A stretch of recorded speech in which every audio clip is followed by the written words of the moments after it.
Shae Russell for mining.com.au, and joining me today is Tim Morrison, Executive Chair, and I've got Jono King, Chief Geologist, both of Trigg Minerals. Gentlemen, it is great to see you again in a less sweaty venue. How are you both? We're good, Shae. Good to see you again.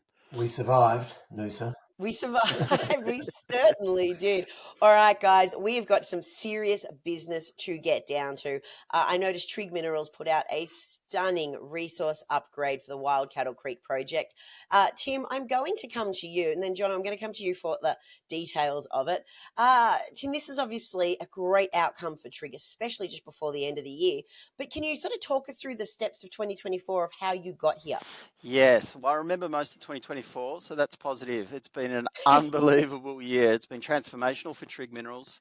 Started the year with picking up some Queensland assets, the Drummond Basin gold assets, and during the year we drilled those assets, and mid-year we started on this pathway down the Antimony pathway by picking up Achilles, Spartan, Taylor's Arms, three assets in the New England orogenic area in New South Wales, and these assets have been fundamental to us transforming the company to a company that's now very unique on the ASX, exposed to antimony, and we've finished the year by delivering a mineral resource update, which has been a huge amount of work by the entire team, and something I'm immensely proud of.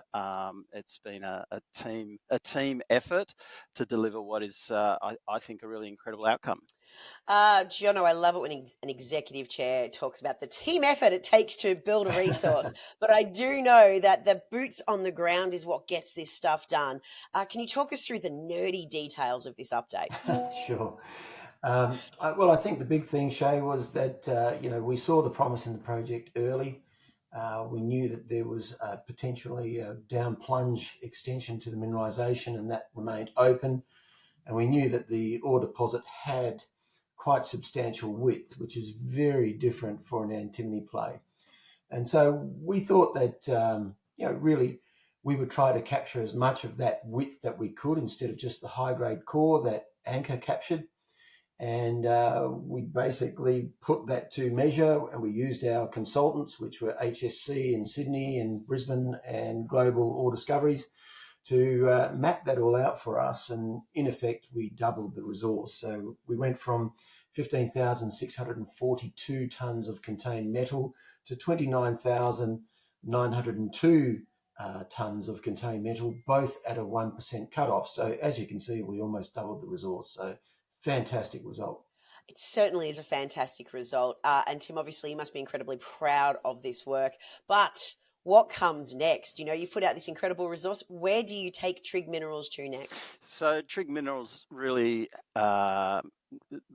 we need to focus on this asset, on the Achilles asset. That's our primary goal, to further expand it. Jono has explained to me that this thing is open in every direction, down dip, down plunge, long strike. So, what we need to do, we're well financed. We've been supported by shareholders in 2 raisings this year.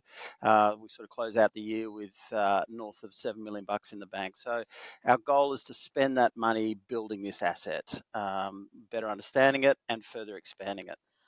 Jono, I will leave my final question with you. I notice Tim seems to be in the know when it comes to all the geological terms.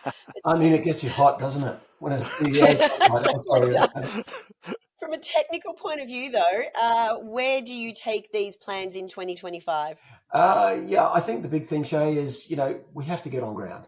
And to get on ground, there's a few things that we need to do. And that means we've got to start a community engagement program. We need to start our environmental baseline work. But really the big thing for us is there's 2 things. We want to do a geophysical survey so that we can see if we can see the mineralisation, map it out, and then we plan to use that to extrapolate out to hopefully build a 100,000 tonne resource. But of course, that will also fine tune where the drills are going to go to expand and grow that resource in ground. And that's really the big step for us. And that's the work program for next year, really in a nutshell. Gentlemen, I want to thank you both for being here for a fun interview, but as well as a great update, and congratulations on this resource upgrade. It's fantastic. Thanks for being here today. Thanks, Shae. Thanks for your time. Thanks, Ray. Cheers.